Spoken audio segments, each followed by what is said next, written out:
نحمدہ ونصلی علی رسولہ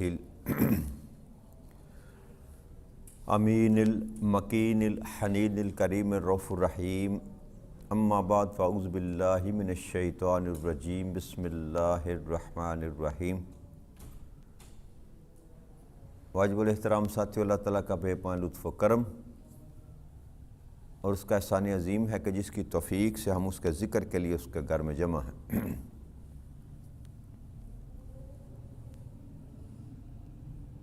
کل ہم نے اللہ کی توفیق سے آل عمران کی آیت نمبر 102 پر گفتگو کی تھی۔ اس میں اللہ کریم نے یہ ارشاد فرمایا تھا، یا ایھا الذین آمنوا اتقوا اللہ حق تقاتہ ولا تموتن الا وانتم مسلمون، کہ اے ایمان والو اللہ سے ڈرا کرو جیسا اس سے ڈرنے کا حق ہے، اور تمہاری موت صرف اسی حال پر آئے کہ تم مسلمان ہو۔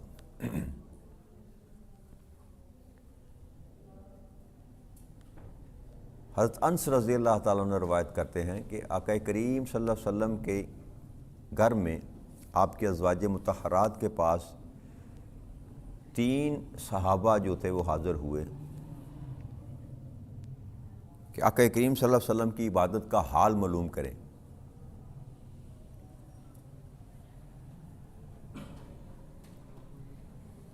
تو جب آقا کریم صلی اللہ علیہ وسلم کی عبادت کا حال بتایا گیا ان لوگوں کو، تو وہ آپس میں خیال کرنے لگے، آپس میں یہ کہنے لگے کہ ہم تو رسول اکرم صلی اللہ علیہ وسلم کے مقابلے میں کوئی چیز ہی نہیں ہے۔ تو ان میں سے ایک کہنے لگا، اب میں ہمیشہ ساری رات نماز پڑھا کروں گا۔ دوسرے نے کہا کہ میں ہر دن کو ہمیشہ روزہ رکھوں گا۔ اور تیسرا یہ کہنے لگا کہ میں عورتوں سے الگ رہوں گا اور نکاح نہیں کروں گا۔ یہ گفتگو وہ کر رہے تھے کہ اسی اثناء میں آقا کریم صلی اللہ علیہ وسلم تشریف لے آئے۔ تو آپ نے فرمایا کہ تم لوگوں نے یہ بات کی، خبردار، میں تم سے زیادہ اللہ سے ڈرتا ہوں، اور تم سے زیادہ تقوی اختیار کرتا ہوں، لیکن اس کے باوجود میں روزہ رکھتا بھی ہوں اور نہیں بھی رکھتا، افطار بھی کرتا ہوں، اور پھر یہ کہ میں ساری رات نماز بھی پڑھتا ہوں اور پھر میں سوتا بھی ہوں۔ اور پھر آپ نے فرمایا کہ میں عورتوں سے نکاح بھی کرتا ہوں، اور یہی میرا طریقہ ہے، یہی میری سنت ہے۔ اب جو آدمی میرے اس طریقہ سے انحراف کرے گا وہ مجھ سے نہیں ہے، یعنی کہ وہ میری جماعت سے خارج۔ یہ صحیح بخاری کی جلد نمبر 1 حدیث نمبر 142۔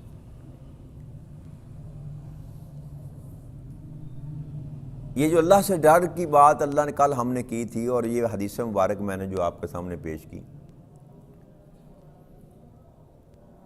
کہ رب کریم نے جو پیغام، جو دین دے کر آقا کریم صلی اللہ علیہ وسلم کو بھیجا، وہ اعتدال والا دین ہے، یعنی کہ فقط محض عبادات کے پیچھے ہی نہیں لگایا اللہ کریم نے کہ بس عبادتیں ساری رات جاگتے رہو یا سارا دن تم روزے رکھتے رہو، مشقت کرتے رہو، نہیں نا، ہر چیز میں اعتدال جو تھا، بیلنس کو رکھا، اور ساتھ حقوق اللہ کے ساتھ حقوق العباد کو بھی جوڑا۔ تو دونوں ہی جہتوں میں انسان کو ہے ایک ساتھ چلنا چاہیے۔ یہ نہیں کہ فقط دین کے پیچھے چلے جائیں اور دنیا کو چھوڑ دیں، مثلا گھر بار کو چھوڑ دیں، بیوی بچوں کو چھوڑ دیں، کاروبار کو چھوڑ دیں، بے شک گھر میں فاقے آ جائیں تو کہیں جی میں دین کی خدمت کر رہا ہوں۔ ایسا دین کا تصور نہ اللہ نے دیا ہے، نہ آقا کریم صلی اللہ علیہ وسلم نے پیش کیا ہے۔ تمام حقوق کو پورا کریں اعتدال کے ساتھ، اور پھر جو اللہ کریم نے فرمایا تھا کہ تمہاری موت اسی حال میں ہو کہ تم مسلمان ہو، اس نقطے پر بھی انسان کو غور کرنا چاہیے۔ ہم جو جنازے کی دعا پڑھتے ہیں نا، اس میں آخری جو کلمات وہ کہتے ہیں کہ جس کو تو زندہ رکھ اس کو اسلام پر زندہ رکھ، اور جس کا خاتمہ کرنا ایمان پر خاتمہ کرنا۔ ہر جنازے کی دعا کے میں ہم یہ پڑھتے ہیں۔ آقا کریم صلی اللہ علیہ وسلم مسجد میں جب نماز پڑھا کرتے تھے نا، تو ایک بچہ چھوٹا سا، پہلے بھی شاید میں نے بیان کیا تھا، چھوٹا بچہ تھا، وہ آپ کی خدمت کے لیے آتا تھا، کبھی آپ کو وضو کروا دیتا، آپ نماز پڑھتے تو آپ کے جوڑے مبارک، نالین مبارک کو سنبھال لیتا، اور جب آپ آتے تو آپ کو وہ جوڑے پیش کرتا تھا۔ وہ یہودی کا بیٹا، مسلمان نہ تھا، تو بس ڈیوٹی یہ کرتا تھا۔ آقا کی صلی اللہ علیہ وسلم پیار کرتے تھے بچوں سے، یہ نہیں دیکھتے تھے کہ یہودی کا بیٹا ہے، مشرک کا ہے، یہ عیسائی کا، نہ، آپ بچوں سے شفقت کرنے والے تھے۔ تو وہ اس سے پیار ہو گیا، وہ آ جاتا تھا مسجد میں، آپ کی یہ خدمت کیا کرتا تھا۔ تو وہ بیمار ہو گیا، وہ نہ آیا، تو آقا کریم صلی اللہ علیہ وسلم نے پوچھا کہ وہ بچہ نہیں آیا؟ تو صحابہ نے کہا کہ یا رسول اللہ صلی اللہ علیہ وسلم وہ بیمار ہے، وہ فلاں یہودی کا بیٹا ہے اور وہ بیمار ہے۔ تو آقا کریم صلی اللہ علیہ وسلم نے فرمایا چلو آؤ اس کی عیادت کے لیے چلتے ہیں۔ تو نبی اکرم صلی اللہ علیہ وسلم اس بچے کی عیادت کے لیے اس کے گھر میں چلے گئے، یہودی کے گھر میں جا کر آواز دی، وہ یہودی آیا، آپ نے کہا کہ میں تیرے بیٹے کا عیادت کے لیے آیا ہوں، وہ لے کر اندر چلا گیا۔ وہ بچہ جو تھا وہ زندگی اور موت کی کشمکش میں تھا۔ تو آقا کریم صلی اللہ علیہ وسلم جب اس کو دیکھا، آپ اس کے پاس، سر کے پاس بیٹھ گئے بچے کے، اور اسے کہا کہ بیٹا تو اسلام لے آ، کلمہ پڑھ لے۔ تو اس بچے نے اپنے باپ کی طرف ایسے نگاہ اٹھا کر دیکھی، تو اس کا باپ خاموش رہا۔ آپ نے پھر دہرایا کہ بیٹا میں تجھے کہہ رہا ہوں کہ اسلام لے آ۔ اس بچے نے پھر اپنے باپ کی طرف دیکھا، لیکن اس کے باپ نے پھر خاموشی اختیار کی۔ جب تیسری دفعہ آقا کریم صلی اللہ علیہ وسلم نے کہا نا کہ بیٹا میں تم سے کہہ رہا ہوں اسلام لے آؤ، تو اس نے پھر اپنے باپ کی طرف دیکھا، تو اس کے باپ نے کہا کیا بیٹا ابو القاسم کا کہنا مان لو اور اسلام لے آؤ۔ آقا کریم صلی اللہ علیہ وسلم کی کنیت تھی نا ابو قاسم، اسی نام سے پکارا جاتا ہے، عرب میں ہمیشہ کنیت کے ساتھ پکارا جاتا ہے زیادہ تر۔ تو وہ ایمان لے آیا بچہ۔ تو آپ جیسے ہی اس کمرے سے باہر نکلے تو وہ بچہ دنیا سے رخصت ہو گیا۔ تو آپ یہ کہتے ہوئے نکلے باہر کہ شکر ہے اللہ کی ذات کا جس نے میری بدولت اس کو جہنم کی آگ سے بچا لیا۔ یعنی کہ موت سے قبل بھی اگر انسان کو ایمان نصیب ہو جائے تو جہنم کی آگ سے اللہ اس کو محفوظ کر لیتے۔ یہ ہے کہ تمہیں اس حال میں موت آئے کہ تم مسلمان ہو۔ بس زندگی تو گزر جاتی ہے ساری، کم از کم جس عمر میں ہم پہنچ چکے ہیں نا، ہم اپنا حصہ گزار چکے، اپنی زندگی گزار چکے، یہ تو بونس ہے۔ کسی لمحے بھی ہمارا وقت آیا چاہتا ہے، بس صبح آیا یا شام آیا، اپنا اصل جو ٹائم تھا، اپنی اصل زندگی ہم گزار چکے۔ لہذا ہمیں زیادہ فکر کرنی چاہیے کہ ایسی حالت میں ہمارا خاتمہ ہو کہ قبر کی منزلیں بھی، حشر کی منزلیں بھی، حساب و کتاب کی منزلیں بھی اللہ کے فضل سے آسان ہو جائے۔ آگے اللہ کی ارشاد فرماتے ہیں وَاعْتَصِمُوا بِحَبْلِ اللَّهِ جَمِيعًا وَلَا تَفَرَّقُوا وَاذْكُرُوا نِعْمَةَ اللَّهِ عَلَيْكُمْ إِذْ كُنْتُمْ أَعْدَاءً فَأَلْفَ بَيْنَ قُلُوبِكُمْ فَأَصْبَحْتُمْ بِنِعْمَتِهِ إِخْوَانًا وَكُنْتُمْ عَلَى شَفَا حُفْرَةٍ مِنَ النَّارِ فَأَنْقَذَكُم مِّنْهَا كَذَلِكَ يُبَيِّنُ اللَّهُ لَكُمْ آيَاتِهِ لَعَلَّكُمْ تَهْتَدُونَ۔ اور تم سب مل کر اللہ کی رسی کو مضبوطی سے تھام لو اور تفرقہ میں مت ڈالو، اور اپنے اوپر اللہ کی اس نعمت کو یاد کرو کہ جب تم ایک دوسرے کے دشمن تھے تو اس نے تمہارے دلوں میں الفت پیدا کر دی اور تم اس نعمت کے باعث آپس میں بھائی بھائی ہو گئے،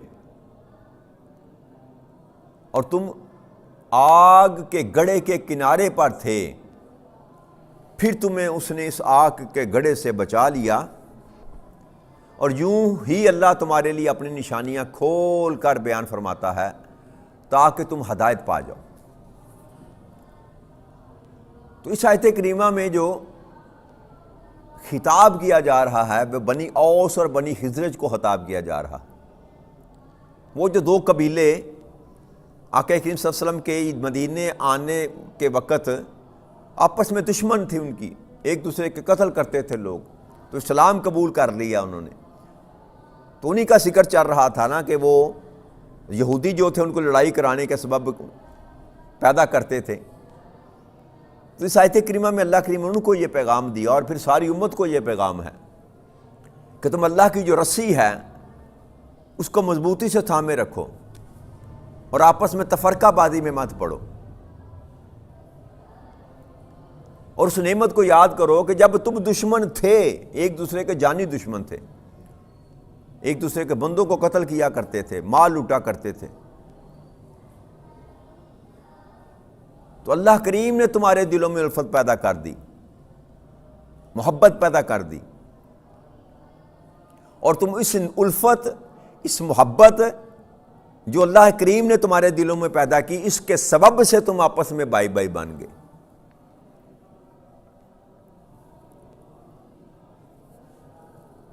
آقا کریم صلی اللہ علیہ وسلم کی حدیث مبارک بھی ہے نا کہ مومن مومن کا، المسلم اخوات المسلم، مسلمان مسلمان کا بھائی ہے۔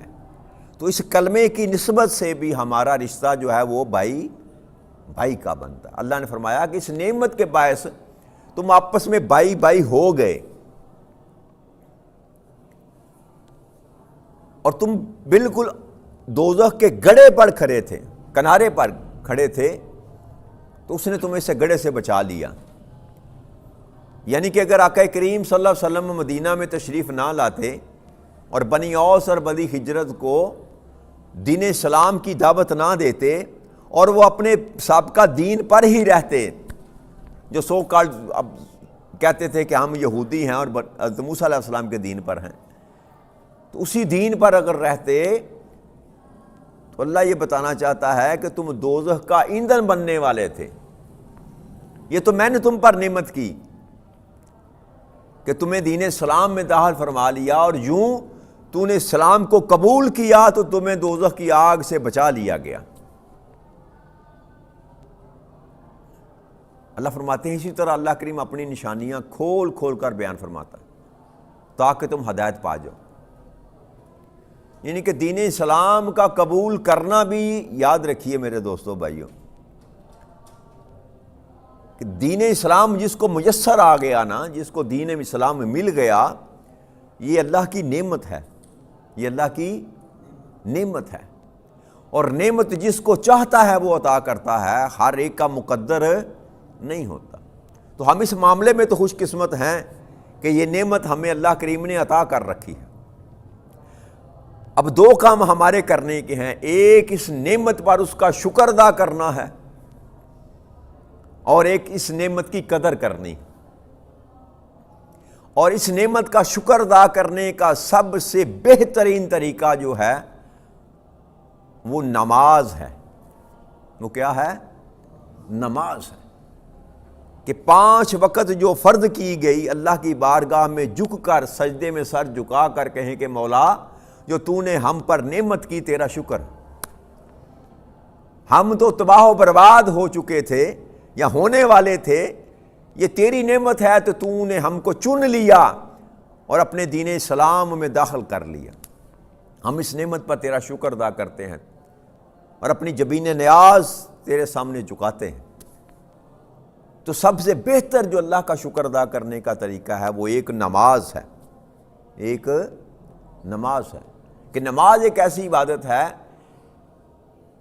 کہ جس میں سب سے زیادہ عجز و انکساری پائی جاتی۔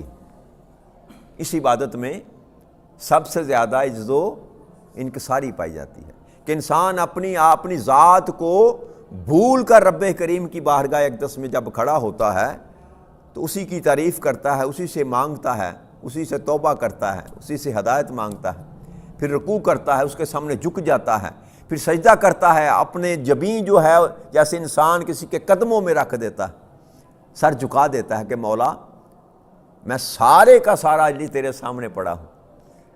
یہ شکر ادا کرنے کا سب سے احسن طریقہ ہے کہ بندہ کسی کے قدموں میں پڑ جائے۔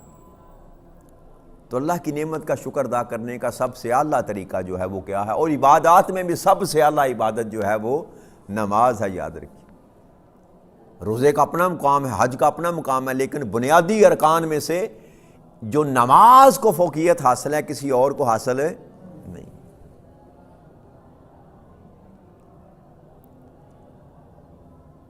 اور دوسرا یہ کہ اس کی قدر کرنی کہ جو مل گیا اس کو سنبھالنا ہے۔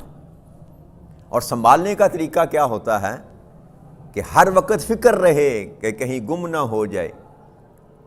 جیسے مال کو ہم سنبھال کر رکھتے ہیں نا، اپنی کمائی کو، ویسے ہی اس نعمت کو بھی سنبھال کر رکھنے کی ضرورت ہے، اس کی قدر کرنی ہے تاکہ کہیں یہ چھن نہ جائے، ہماری کوتاہی سے، ہماری غلطی سے کوئی ایسا فعل ہم سے صادر نہ ہو جائے، کوئی ایسی نافرمانی رب کریم کی نہ ہو جائے جس کے سبب اس نعمت سے ہم محروم ہو جائیں۔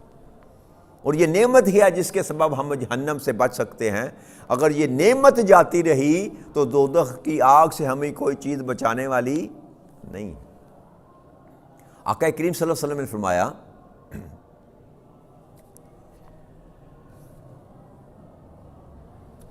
حضرت ابو ہریرہ رضی اللہ تعالیٰ عنہ روایت کرتے ہیں کہ نبی اکرم صلی اللہ علیہ وسلم نے فرمایا کہ میری امت جنت میں داخل ہوگی مگر وہ آدمی جس نے انکار کیا اور سرکشی کی وہ کبھی جنت میں داخل نہیں ہوگا۔ انکار کیا اور سرکشی کی۔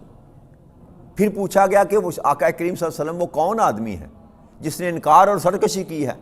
تو آپ نے فرمایا کہ جس آدمی نے میری اطاعت اور فرما برداری کی وہ جنت میں داخل ہوا، اور جس نے میری نافرمانی کی اس نے انکار اور سرکشی کی۔ کہ اب انکار اور سرکشی کیا ہے؟ آقا کریم صلی اللہ علیہ وسلم کی تابع داری نہ کرنا، آپ کی اطاعت نہ کرنا۔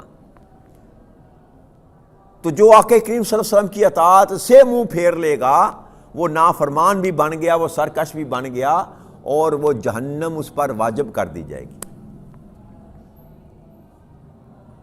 پھر صحابہ نے پوچھا آقا کریم صلی اللہ علیہ وسلم سے کہ وہ سرکشی اختیار کرنے والا کون ہے، نافرمانی والا کرنے والا کون ہے؟ پھر آقا کریم صلی اللہ علیہ وسلم نے وضاحت فرمائی کہ جس نے میری اطاعت نہیں کی اور میرے احکام اور فرمان سے روگردانی کی وہ سرکشی کرنے والا۔ کہ جو میں کہہ رہا ہوں، یعنی کہ حدیث مبارکہ کہہ لیں یا قرآن کریم کو کہہ لیں، یہ دونوں کلام ہی آقا کریم صلی اللہ علیہ وسلم کے کلام ہیں، یاد رکھیے گا، دونوں کلام ہی زبان مصطفیٰ سے نکلے ہیں۔ قرآن کریم ہو یا حدیث مبارکہ ہو، کلام دونوں ہی آقا کی زبان سے نکلے ہیں۔ آقا نے فرمایا کہ یہ اللہ کا کلام ہے اور یہ میرا کلام ہے، جبکہ دونوں کلام ہی رب کریم کی طرف سے ہی آئے اور آقا کی زبان سے ہی نکلے۔ تو آقا نے فرمایا کہ جو اب میری نافرمانی کرے گا، اللہ کریم کا ارشاد ہے نا، وَمَن یُطِیعِ الرَّسُولَ فَقَدْ اطاع اللہ، جس نے میرے محبوب کی اطاعت کی بس سمجھ لے کہ اس نے میری ہی اطاعت کی۔ تو اب جو رسول کی نافرمانی کرنے والا ہے، آقا نے فرمایا وہی سرکش ہے، وہی روگردانی کرنے والا ہے، اور یہ جنت کا مستحق نہیں ہوگا، کسی صورت بھی جنت میں نہیں جائے گا، اور یہ نافرمانی کے سبب سے اللہ کے عذاب کا مستحق ٹھہرے گا۔ آگے اللہ کے ارشاد فرماتے ہیں وَلْتَكُن مِّنكُمْ أُمَّةٌ يَدْعُونَ إِلَى الْخَيْرِ وَيَأْمُرُونَ بِالْمَعْرُوفِ وَيَنْهَوْنَ عَنِ الْمُنكَرِ وَأُولَٰئِكَ هُمُ الْمُفْلِحُونَ۔ اور اسی تفرقہ کی ایک حدیث مبارک آپ غور آپ کو سنا دیتے ہیں کہ نبی اکرم صلی اللہ علیہ وسلم نے فرمایا کہ یہود جو تھے ان کے 71 فرقے تھے. کتنے؟ 71 فرقے تھے. ان میں سے 70 جو ہیں وہ جنت میں جائیں گے اور ایک فرقہ جنت میں جائے گا.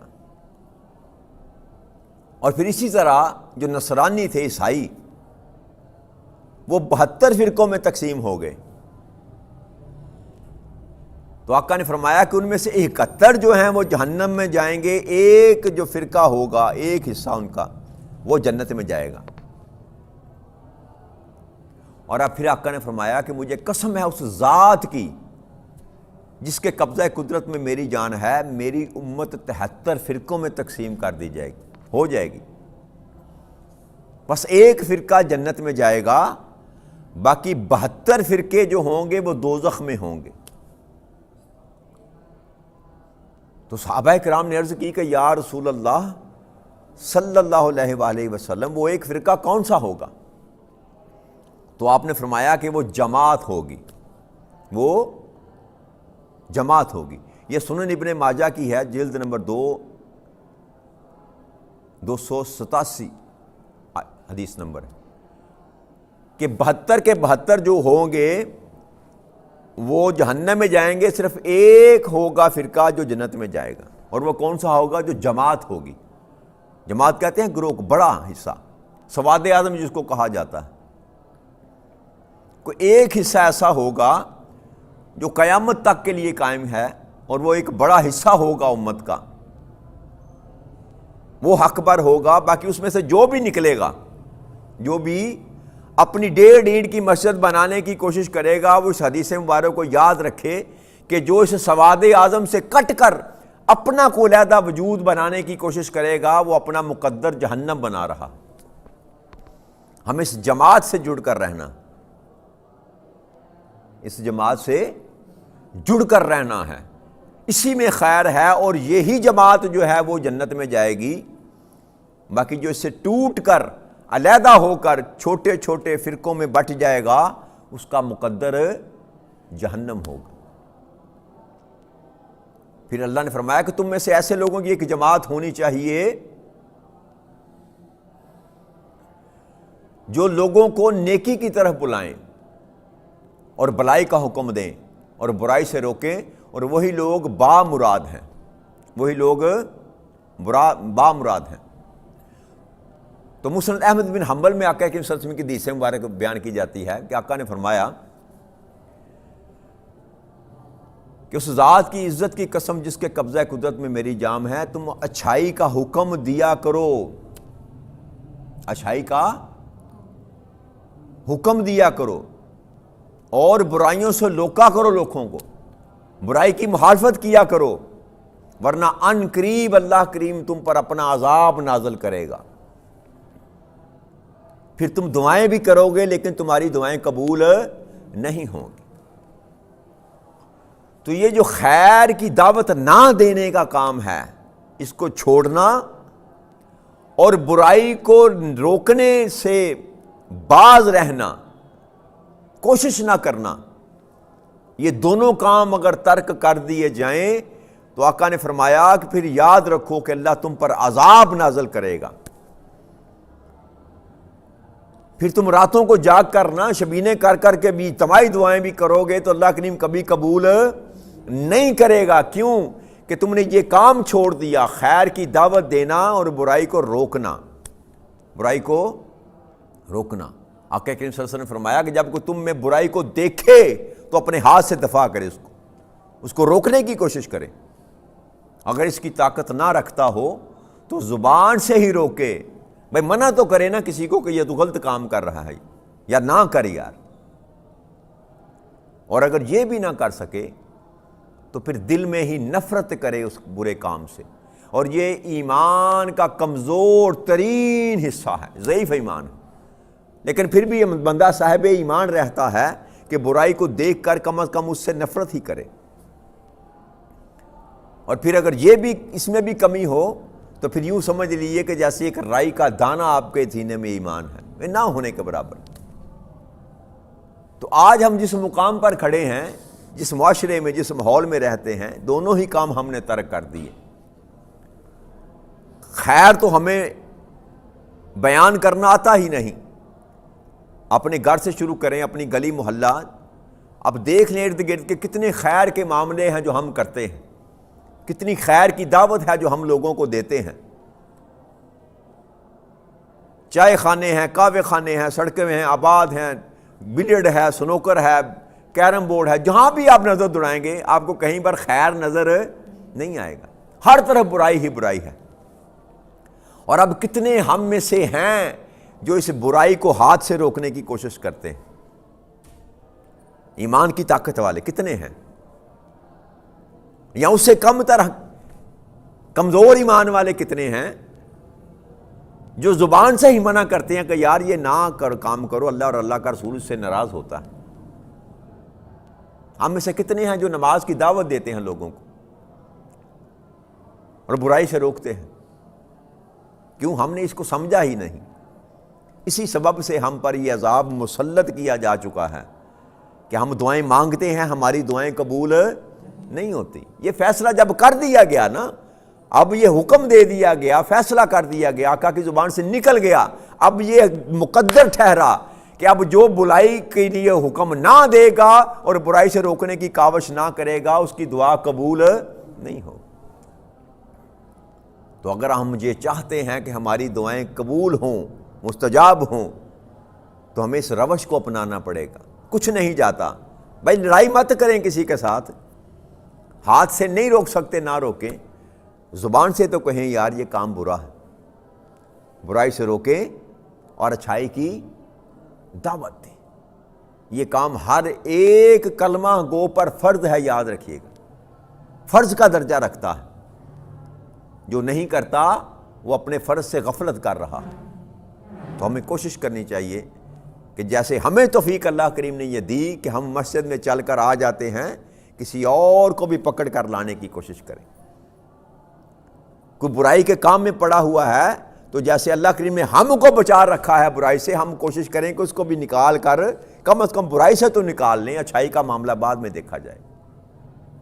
تو یہ کام کرنے کے ہیں جو ہمیں کرنے چاہیے، اس کے بغیر گزارا نہیں ہو۔ فقط کلمہ پڑھ لینے سے، مسلمان ہو جانے سے ڈیوٹی انسان کی ختم نہیں ہو جاتی، یہ فرائض میں شامل ہے۔ تو اللہ کریم سے اس دعا کے ساتھ کہ رب کریم ہمیں یہ طاقت اور قوت عطا فرما دے، ہمیں ایمان کی یہ مضبوطی عطا فرما دے کہ ہم برائی کو روکنے والے بھی بن جائیں اور اچھائی کو پھیلانے والے بھی بن جائیں۔ وما علینا الا البلاغ المبین۔ والسلام علیکم ورحمۃ اللہ وبرکاتہ۔